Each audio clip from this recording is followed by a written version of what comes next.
Good day, everyone. This is the continuation of Group 1 report, and now we are moving on to 4.3, which is focuses on creating positive sports environment. Next slide, please. Balik. Balik, Dex.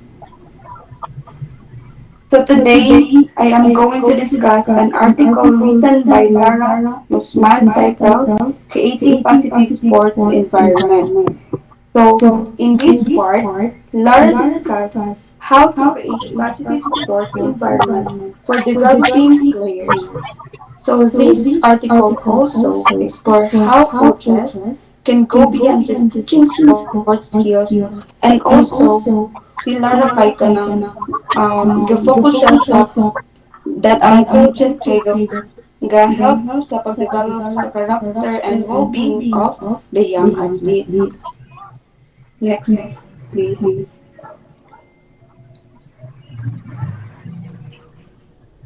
So, Lara Musman is currently working towards her PhD in well-being and positive psychology in football at La Trobe University in Melbourne, as well as being a regular contributor to player development project. So Lara also teaches positive psychology at the University of Melbourne. So si Lara also kay focus siya sa pag-explore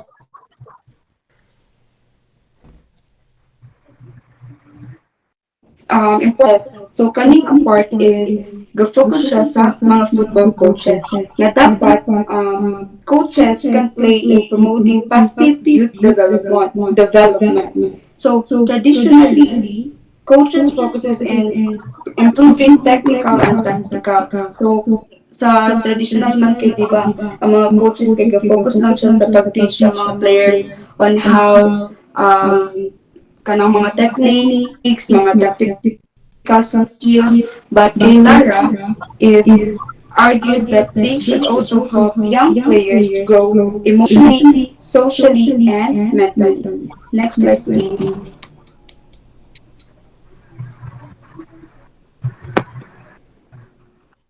Next slide, Dex. So, does positive youth development have a place in football coaches? So, according to Lara, she answered that yes. According to Lara Musman, positive youth development, or PYD, absolutely has a place in football coaching. So she argues that while coaches are often trained mainly in technical and tactical aspect of the game, they should also play a role in developing the psychological and social skill of a young athlete. So si Lara also believes na ang coaches should go beyond teaching to win or improve fitness. But ga-focus gid sila kung unsaon sa mga coaches pag-help ma-shape ang mga young people na magkaroon sila ng confidence o respect in that specific game. So next slide, please.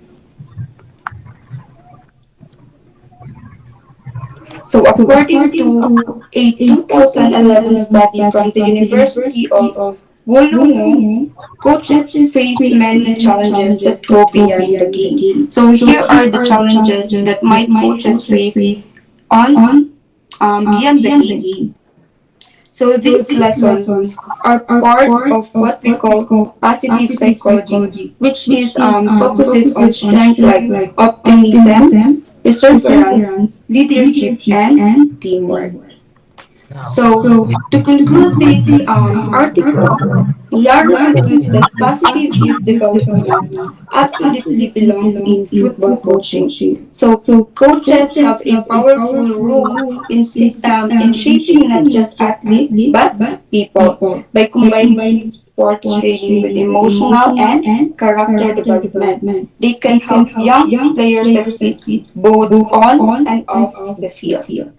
So, ang mga coaching is ga-focus lang di ba siya sa winning, but dili kailangan ng article is kailangan po siya mag-focus on how to develop the young athletes or young players. So that concludes my part. And now I will give the word of core to the next reporter. Good day, everyone. I am the next reporter. I'm Azura Sunico, and now we will talk about how can a sports team manager create a positive team environment. So we have a seven team manager create a positive team environment. Next, Miss Dexel. So the first one is communicate your vision and goals. To build a positive team environment, communicate your vision and goals clearly and consistently using channels like meetings, emails, and social media. This unifies the team, boosts motivation, and support progress tracking. So, for example, a coach explains the team's goal for the season, like make it to the finals and set clear performance target for each game. So next one is encourage participation and feedback. So it helps create a positive team environment by involving members in decisions, giving them responsibility and providing constructive input. This fosters ownership, empowerment, and engagement, while also helping to identify and address issues. So here's the example. So players are encouraged to share their thoughts after practice or suggest strategies during team meetings. So next is recognize and reward achievements. For the example for this is a player who shows a great effort or improvement is named as the MVP of the game. So you will acknowledge that player in front of everyone. Next,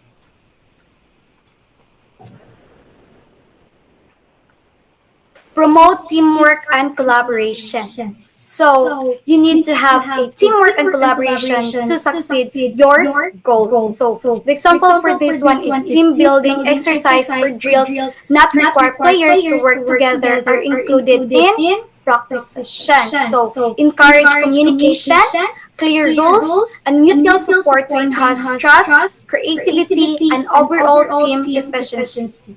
Next.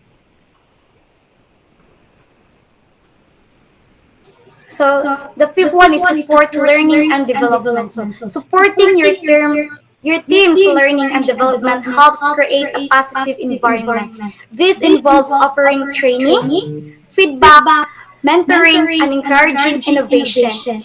It enhances team members' skills, performance, and adaptability to change. So, for example, coaches organize special training sessions or bring in experts to help players improve their specific skills. Next. Lastly is to cultivate a positive attitude and mindset. So building a strong team environment involves promoting optimism, growth, and confidence through positivity, support, and learning from experiences. This enhances well-being, resilience, and perseverance. For example, the example for this is the team supports and supports learning from experiences. So, team starts practice with positive affirmation or ends with a reflection on what went well, even after a tough game. So, that's all for my topic. So, I will give the floor to teacher Dexa. Good day, everyone. I am the next reporter. I am Dexel Zane Picomcon. And now let's talk about the developing a positive team culture. Balance of challenge and skills. Optimal performance occurs when challenge and skills are in balance. Too hard causes frustration and too easy causes boredom. So coaches must evaluate talent accurately to structure drills and competition for optimal development. So in here, as a coach, you have the ability to shape practices by choosing specific drills, setting performance expectation, and organizing team structure and selecting the level of competition. To create an effective balance between challenge and skills, the first step is to evaluate your team's talent. Next is understand their both strength and weaknesses. So, as a coach, you need to evaluate the strengths of your athletes. So the strength of a coach relationship with players affect how well drills and tactics work. So coaches must evaluate talent accurately to structure drills and competition for optimal development. So as a coach, dapat um, you need to give them balanced drills. So for example, coach ka, then you know na ang imong athlete is kusgan siya. So, for example, sa athletics, so kusgan siya mudagan. So, para ma-improve pa na, as a coach, you need to give them drills or challenge na level ra sa ilang strength. So, if easy lang ang ilang ihatag, so, ang mahitabo na, ang athlete is ma-bored siya or aside sa ma-bored, ma-frustrate siya kay wala na challenge. So, it is important to recognize not only the skills of your players have mastered, but also the point at which those skills begin to break down under pressure. So this evaluation helps in designing training session that provides just enough challenge to push athletes while still allowing them to experience success, which is essential for maintaining their confidence and motivation. The next is players to players. So players' relationship with each others influence teamwork and engagement, right? So a positive team culture is built on mutual trust, accountability, fun, and focus. So a positive team climate relies not only on coach-player relationships, right? But also on how players influence and support each other. So it is important that player can help balance challenge and skills through thoughtful grouping and shared responsibility. So, for example, structuring teams so that players of similar developmental levels compete against each other creates appropriate challenge for everyone. So, for example, na athletes, they tend na mag-practice sila with other players na same og level, right? Kay para murag maka-feel pud sila og kanang challenge bitaw sa ilang self.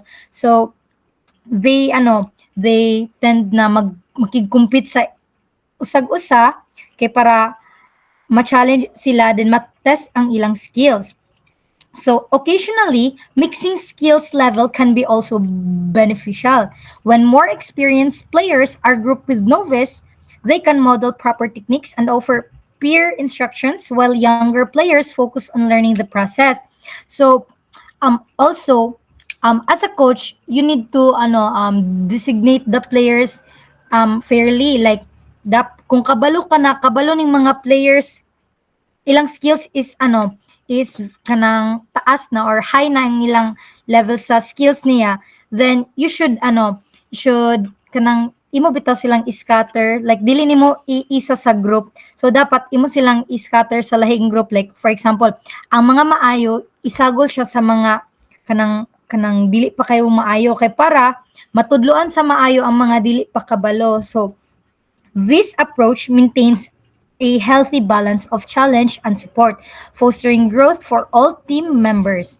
So the last one in challenge, balance, and skills is player to environment. So clearly communicate the why of drills to help players stay focused and motivated. So use tools like whiteboards to outline plans, goals, and past achievement.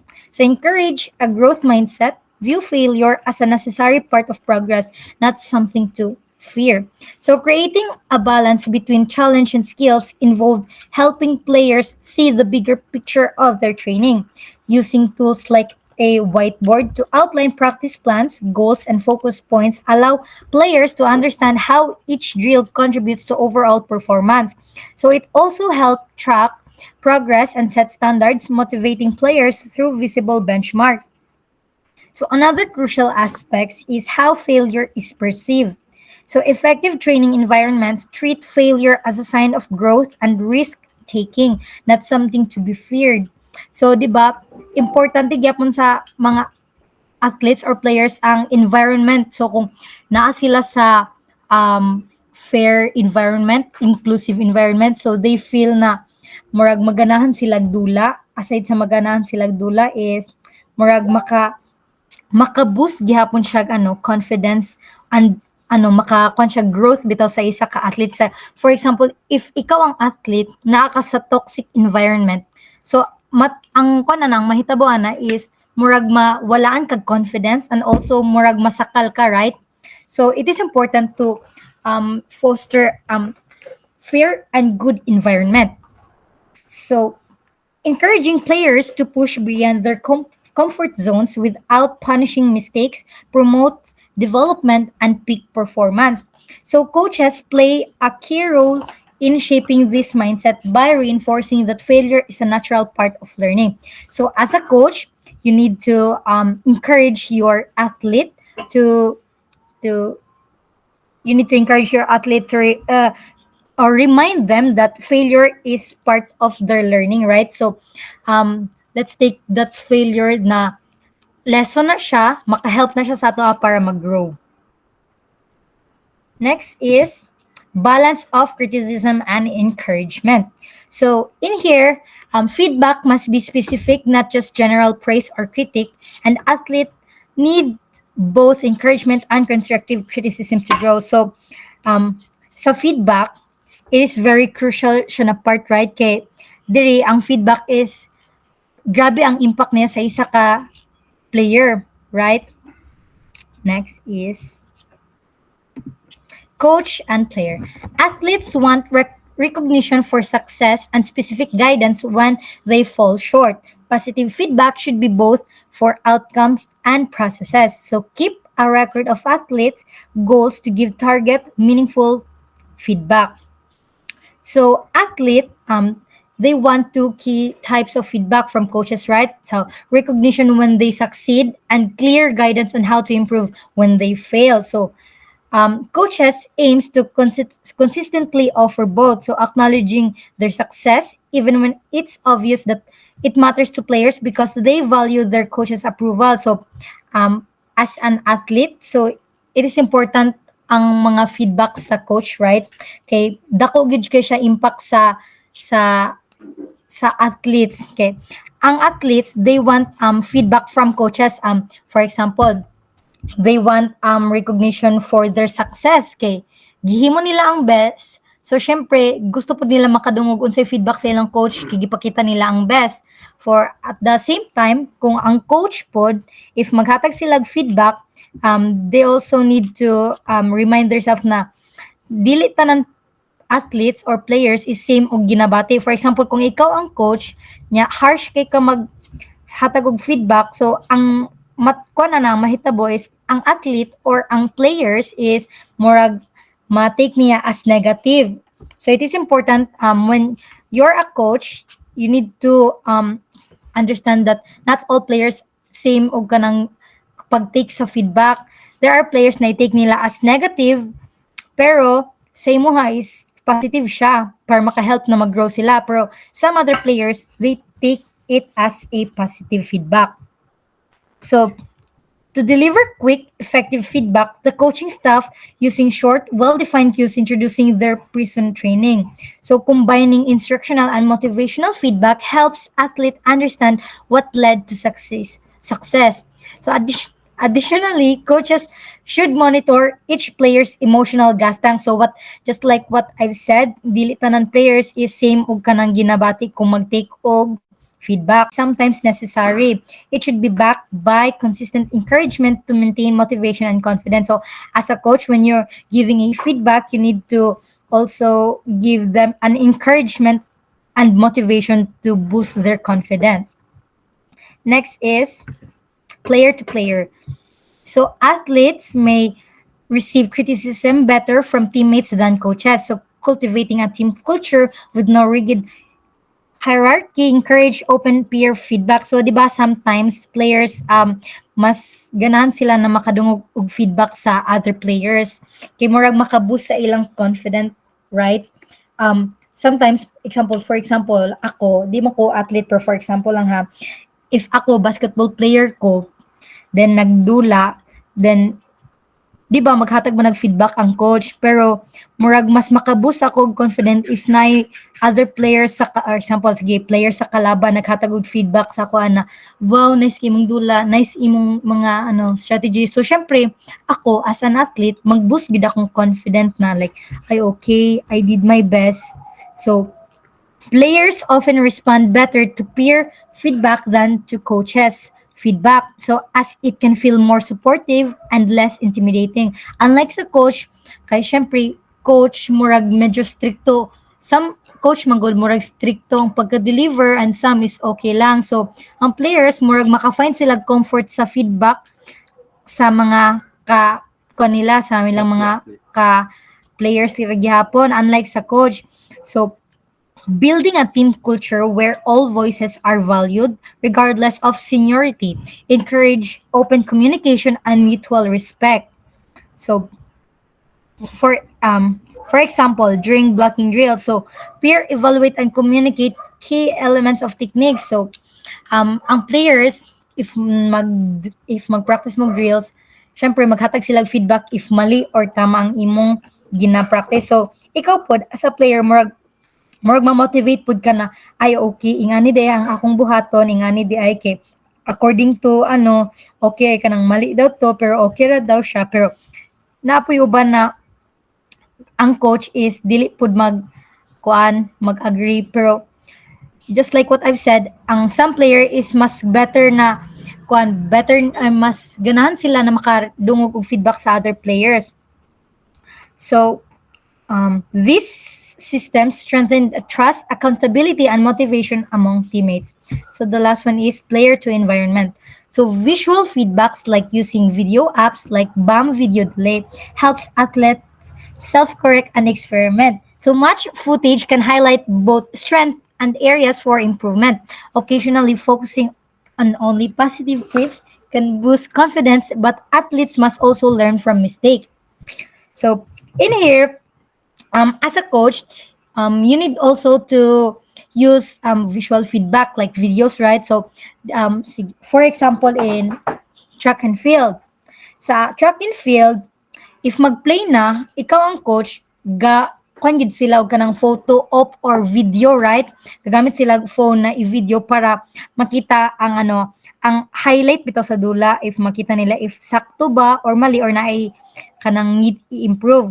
So video feedback is a powerful tool for building athletes' motivation, confidence, and effort. So many athletes are visual learners and benefit from seeing their own performance. So some athletes magod if videohan sila, pag makita nila ang video is maganahan sila, maboost silang confident like ay okay nice man din siya sa video pero mas i-improve pa nako ang akong gina-perform. So tools like video delay app allow athletes to watch their movements immediately after a drill, helping them identify both strength and areas for improvement while encouraging experiment with techniques. So match footage can also be used strategically to highlight specific game aspects such as block timing or set positioning, depending on the camera angle, while showing only successful clips can boost confidence before key matches.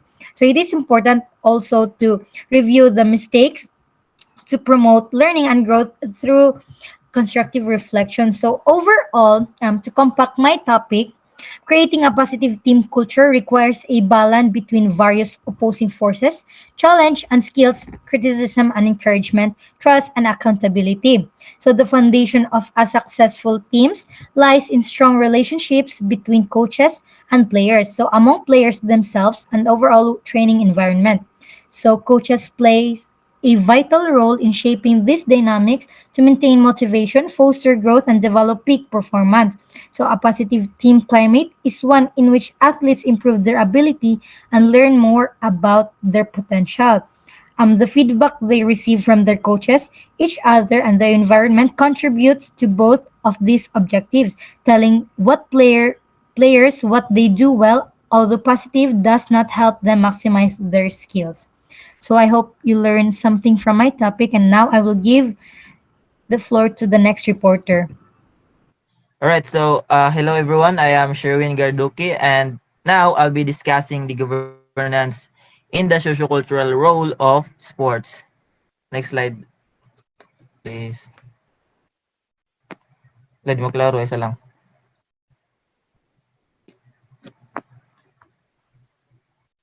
Okay.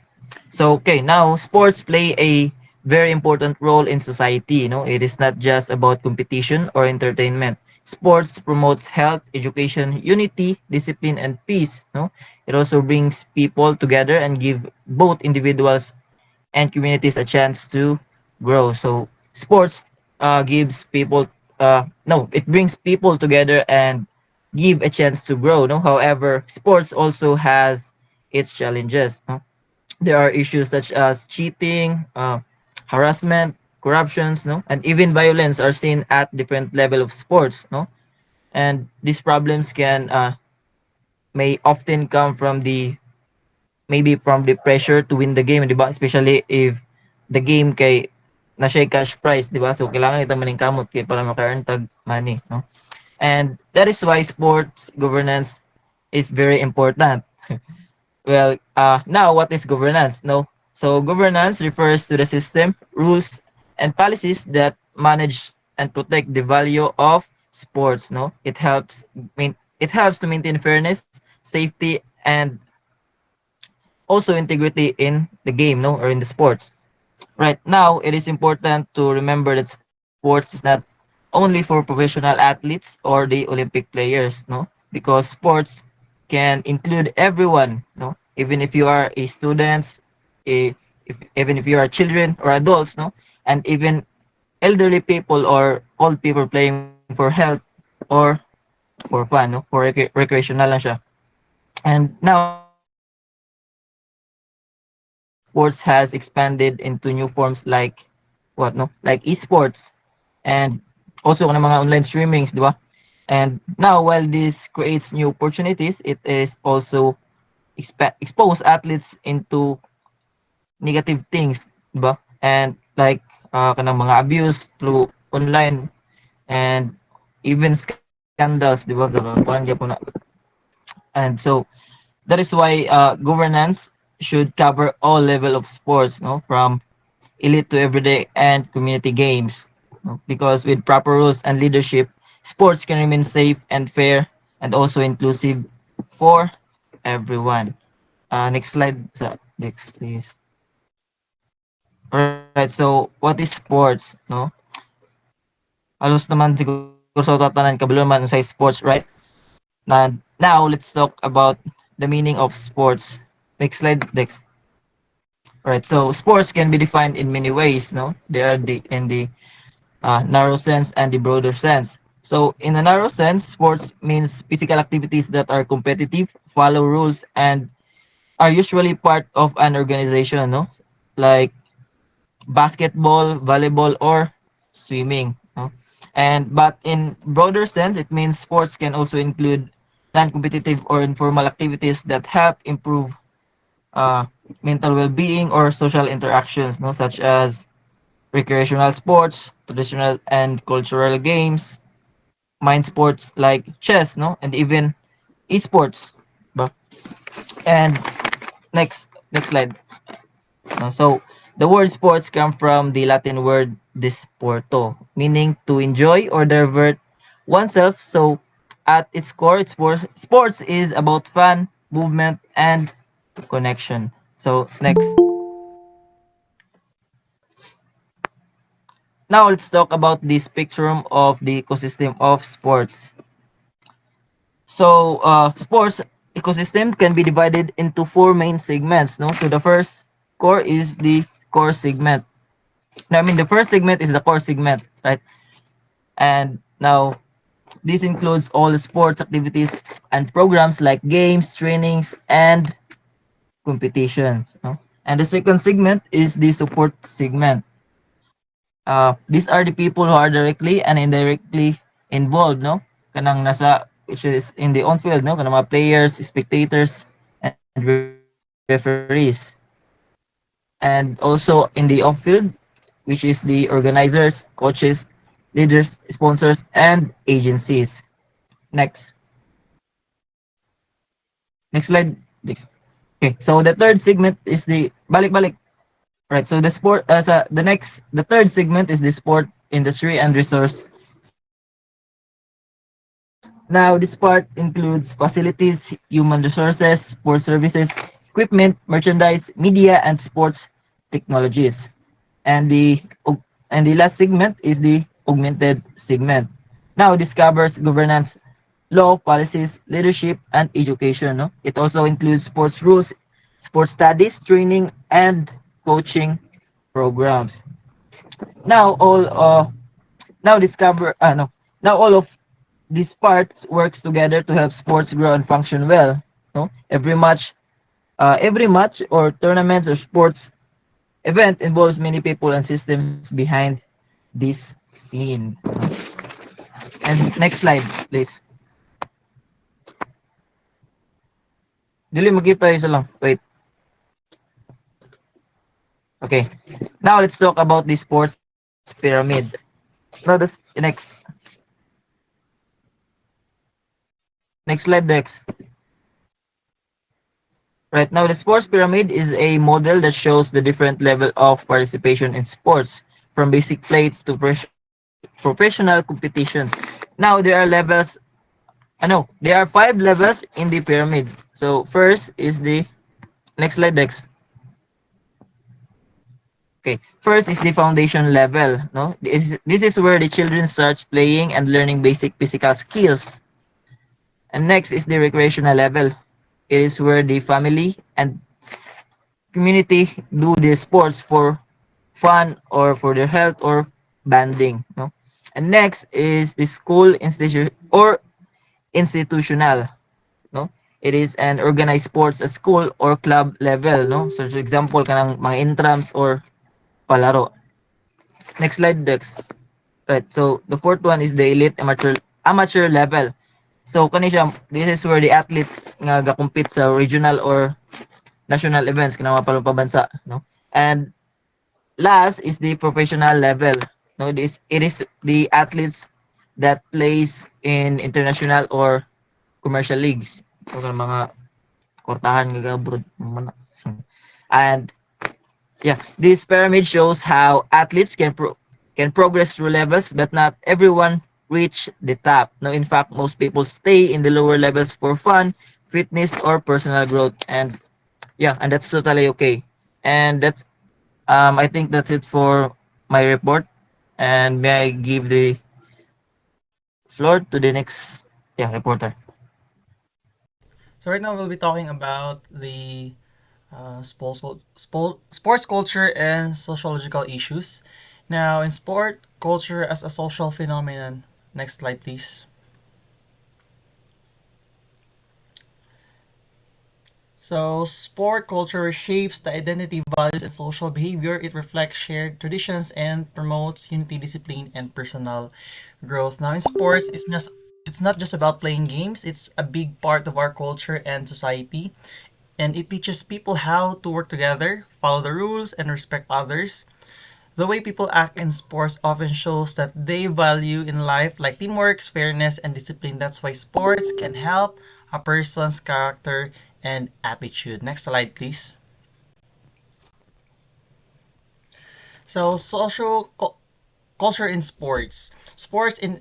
Is influenced by social norms and cultural practices. It includes both physical elements, venue, and values, beliefs, and attitude. And in social cultural sports, every sport is connected to the culture of the people who play it. This includes how they dress and what they believe in and how they behave. For example, in the Philippines, traditional games like sipa and patintero are more than just fun. They also teach teamwork and strategy and the Filipino values. Um, the sport reflects the way of life and community, and it helps brings people together. Next slide, please. In social culture in sports ecosystem and sports pyramid. Cultural values exist across all levels from pro sports impacting how sports are experienced, supported, and governed. Now, in sports, there are different levels from kids playing in the community to professional athletes on the world stage. Each level has its own set of values and social lessons. At the lower levels, it's about fun and learning. At sa higher levels naman, things like fame and money became involved. That's where good values and guidance are needed to keep sports meaningful and positive. Now, next is Lastly, we have the sociological issues in the sports ecosystem and sports pyramid. So as people move up in sports, from playing for fun to becoming professional athletes, different problem can happen.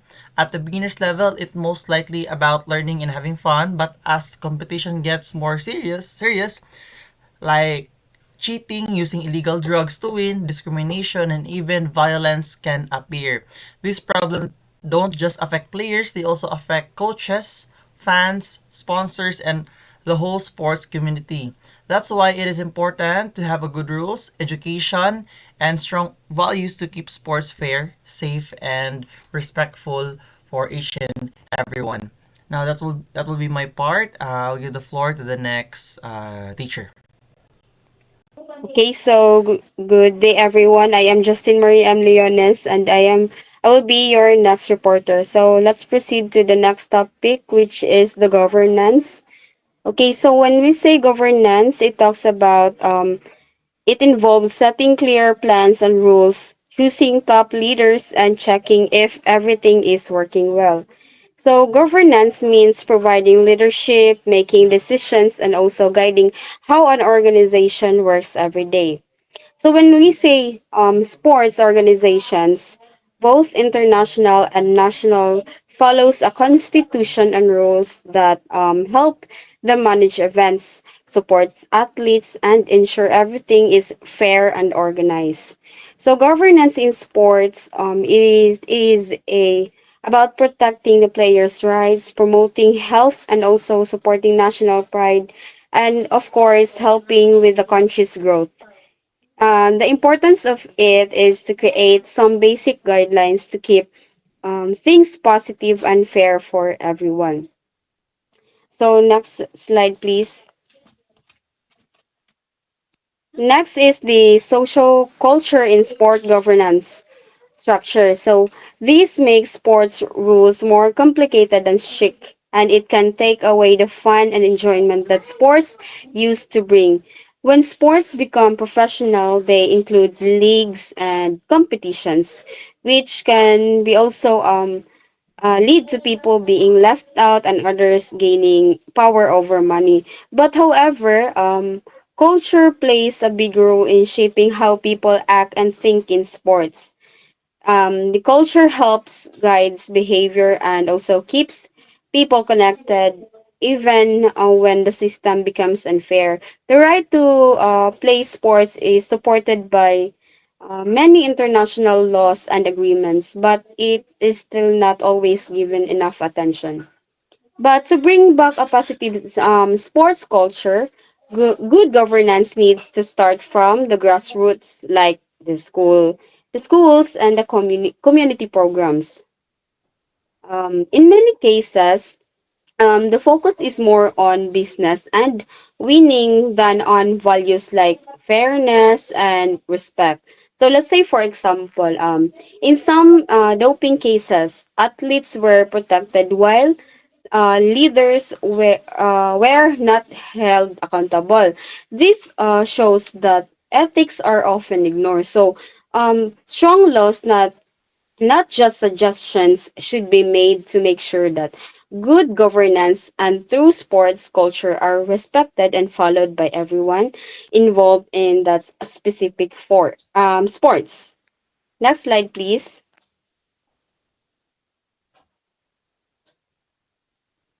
Next slide, Miss Kumkon.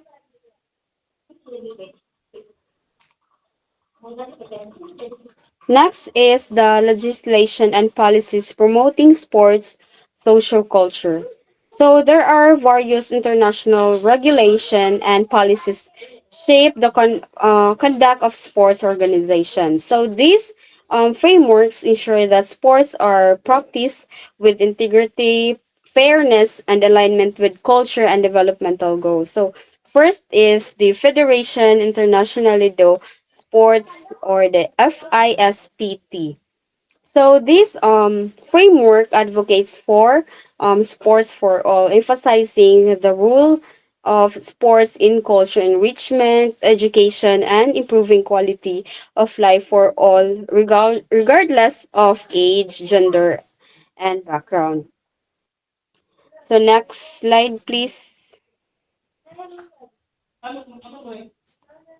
Next slide, Miss Kumkon.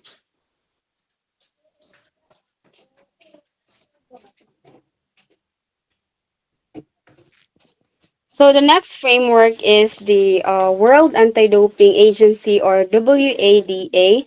So this framework is anti-doping code aims to ensure clean, ethical sports and educates athletes and the public to uphold these values through preventive strategies.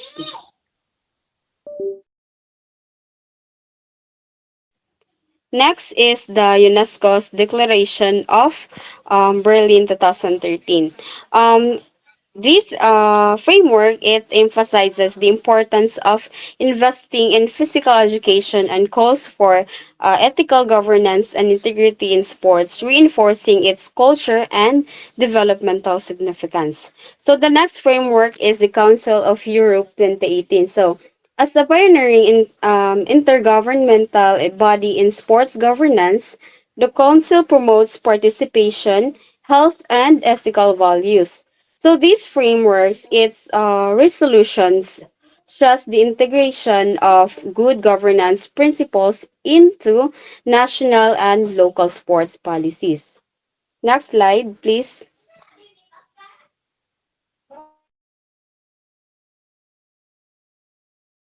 So next is the IOC Basic Universal Principles. These frameworks aligns with the European and UNESCO Declaration in promoting youth education and ethical conduct through sports. Next slide, please. Next is the International Sports and Culture Association, or the ISCA. So this defines good governance as setting strategic direction, managing risk, and ensuring transparency and accountability. These frameworks emphasizes on inclusivity and democracy, supports sustainable sports development, and reinforces sports culture. Next is the EU Expert Group on Good Governance 2013. This group frames governance as both structure and culture, highlighting stakeholder engagement, performance monitoring, and also accountability. So these frameworks, it warns that neglecting good governance can threaten the autonomy of sports organizations. So the last framework is the international sports policy gaps. So despite of the existence of these frameworks, international sports policies can lack clarity due to some like varying national interest and non binding commitments. Bodies like UNESCO's CIGEPS and the Commonwealth Sports for Development Unit promote collaboration, but also the implementation varies globally. Okay, so that is for my report. I will give now the to the next reporter. Okay, hello everyone. I am Erfit Malapad. To continue Miss Leonie's topic, let's proceed to the next one, which is 7.5, inclusion of values and ethics in sports. So the inclusion of values and ethics in sports governance refers to the integration of principles like fairness, integrity, respect, and accountability into how sports are managed and run in the context of elite high performance and professional sports. These values are upheld through established rules and regulation that guide the conduct of athletes, coaches, and organization. So these formal rules are designed to ensure that competition is fair. Fair winners are determined based on merit, and that everyone is involved, especially athletes and stakeholders, can trust the system.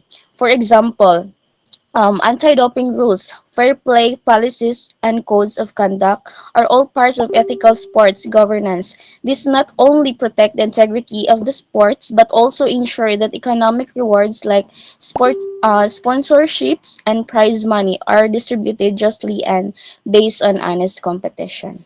Next, please.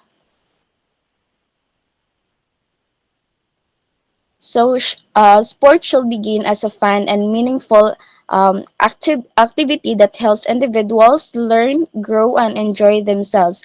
It should build skills and values like passion, love, adventures, challenge, and excitement, and self-esteem. Sum up by the acronym PLACES, the qualities are make sports both enjoyable and personal fulfilling. Next, please. So, this statement means that certain aspects of sports, such as attitude, values, behaviors, enjoyment, and personal development, are intangible and subjective. These are not like rules for scoring or equipment standards that can be clearly defined and enforced by a governing body. Instead, they deal with how people feel, interact, and grow through sports, which can vary from person to person because of their subjective nature. This aspect cannot be effectively managed through a strict rules and regulation. Instead, they must be um, nurtured and guided indirectly through the way sports programs are designed and delivered. For example, by creating inclusive, respect, and supportive sports environments. Coaches and educators can promote values like teamwork, respect, and self confidence without needing formal laws to enforce them. So, next, please. According to Coulter 2016, before we can measure the impact of sports like personal growth or social development, we need to first identify and understand the specific characteristic of those outcomes. So this means exploring that exactly we're trying to measure like confidence, teamwork, discipline before applying and general tools or evaluation methods.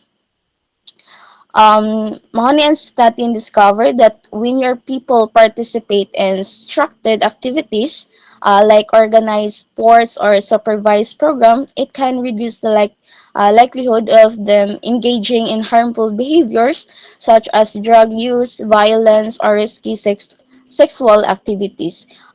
These types of activities provide positive environment, structure, and adult guidance, which help youth develop self-discipline, social skills, and a sense of purpose. Next, please. So the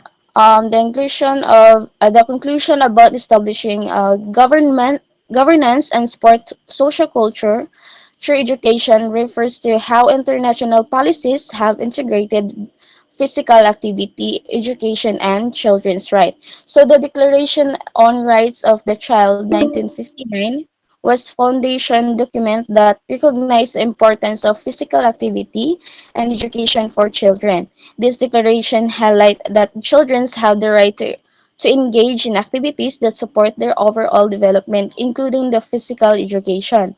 By linking physical activity with education, it emphasizes the role of sports and movement in children's well-being and growth, not just for physical health, but also for social, emotional, and intellectual development. And also building on this International Charter of Physical Education and Sports in 1978, further expanded the idea created the Quality of Physical Education guidelines for policymakers in the same year. These guidelines aim to help governments and decision makers improve the quality and delivery of PE in schools. They provide a framework to ensure that PE is inclusive, engaging, and beneficial for student physical, mental, and social development. Next, please. According to Dilu and Hinzi 2021, sport education should go beyond just teaching students. It should also involve effort to educate and engage key influencers like parents, coaches, teachers, and healthcare providers. So this group play an important role in shaping young people's attitude and participation in sport. By launching awareness campaigns, the goal is to help the stakeholders better understanding the positive impact of sports, not only of physical health, but also on academic performance. When this group recognize the benefit, they are more likely to support encourage children's environment and sports activities both inside and outside of school. Next, please.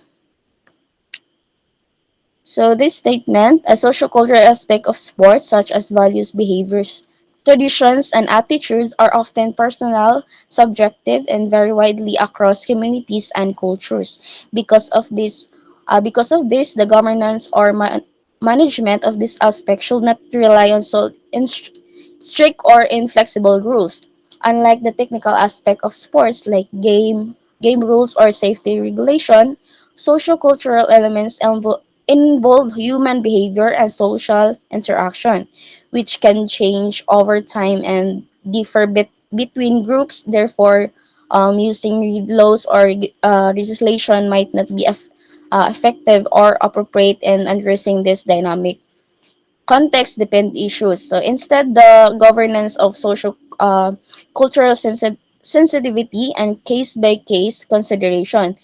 This approach helps create a more inclusive and respectful sport environment that responds well to diverse need involving social norms. Next, please. So there are two dimensions of sports. First is the elite and professional high performer context. This focuses on competition and achievement. It is governed by strict rules, formal structures, and external authorities like organization and government bodies. The main goals are to win medals, gain titles, and earn financial rewards. Athletes are trained intensively through coaching, and environment is highly regulated to ensure that fairness and safety and performance. Everything is measurable and resulted oriented. On the other hand, the cultural and development context of sport is centered on will well-being, and personal growth. It uses our more flexible and adaptable form of governance instead of strict rules. It values behavior, enjoyment, and social interaction. This type of sport is often seen in school and communities where they aim to develop life skills, promote health, and empower individuals. Outcomes are intangible like confidence, teamwork, and self-esteem, and governance is often self-regulated rather than enforced by outstanding bodies. So next, please. So, in conclusion, the chapter emphasizes that sport should not be limited to competition and commercialized entertainment, but recognized for its deeper social, cultural and development rules. Governance plays a vital role in maintaining the integrity of sports not only through laws and regulation, but also by promoting ethical values, inclusivity, and community well-being. To support the sustainable and inclusive sports development, a dual approach of necessary, one that includes governance for elite in sports and other that relies on education, enculturation, and values formation for development and social cultural sports. So that concludes our topic. Thank you everyone for listening.